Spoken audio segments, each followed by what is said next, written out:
Hello बच्चों, let's see this question. The question says cos 2 theta plus 2 cos theta is always option A greater than minus 3 by 2, option B less than or equals to 3 by 2, option C greater than or equals to minus 3 by 2, option D none of these. So यहाँ पे बच्चों हमारा क्या की concept है? यहाँ पे जो हमारा की कंसेप्ट है बच्चों वो है हमारा cos 2 थीटा का फॉर्मूला। तो जो cos 2 थीटा होता है बच्चों उसका जो फॉर्मूला होता है वो होता है 2 cos स्क्वायर थीटा माइनस 1। तो अब हम यहाँ पे गिवन क्या है, हमें गिवन है जो हमारा cos 2 theta plus 2 cos theta है। ये ऑलवेज ये हमेशा क्या होगा, तो यहाँ पे हम वैल्यू पुट करते हैं cos 2 थीटा की, तो हो जाएगा यहाँ पे 2 cos square theta minus 1 plus 2 cos theta, ये लिख सकते हैं।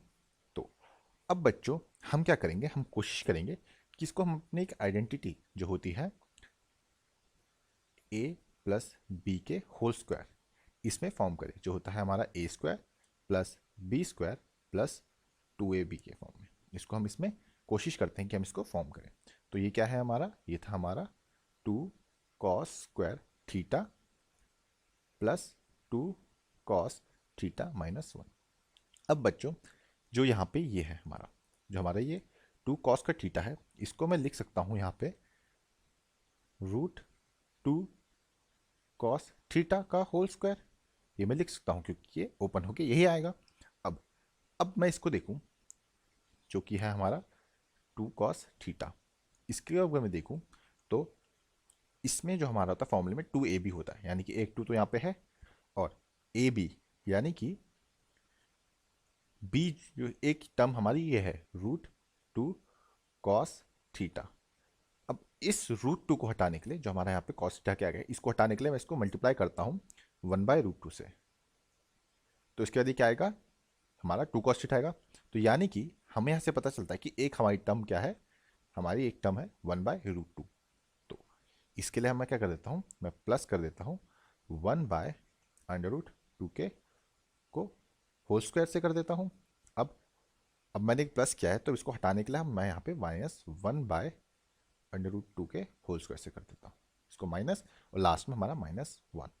तो यहाँ पे हमारा क्या बन गया, यहाँ पे हमारी आइडेंटिटी बन गई हमारी, यहाँ से लेके यहाँ तक जो है हमारी आइडेंटिटी बन गई हमारी a प्लस बी के होल स्क्वायर की। तो ये हो जाएगा यहाँ पे √2 cos थीटा प्लस 1/√2 का होल स्क्वायर, ये आइडेंटिटी बन गई। अब -1/√2 बचेगा तो उसका हो जाएगा 1/2 एंड ये बनेगा -1। तो ये हो जाएगा हमारा यहाँ पे √2 cos थीटा प्लस 1/√2 का होल स्क्वायर और ये हो जाएगा यहाँ पे -3/2। अब बच्चों हमें पता है कि जब भी अगर हमारा कभी a स्क्वायर आता है या फिर कोई भी टर्म स्क्वायर में होता है तो वो हमेशा ग्रेटर देन होता है और या तो इक्वल टू होता है 0 के। तो यहाँ पे अगर हम देखें, यहाँ पे अगर हम देखें तो हमारा इसमें क्या है, हमारा है √2 cos थीटा प्लस 1/√2 का होल स्क्वायर, ये क्या है, ये हमेशा ग्रेटर देन इक्वल्स टू है 0 के। और यहाँ पे हमारा था एक -3/2, तो यहाँ पे भी एक -3/2 हम यहाँ पे कर देंगे ताकि ये कट होके सेम हो जाए। तो यहाँ से हम क्या देख सकते हैं कि जो हमारा क्वेश्चन है जो कि था हमारा cos 2 theta plus 2 cos theta, वो क्या है, वो है हमारा ग्रेटर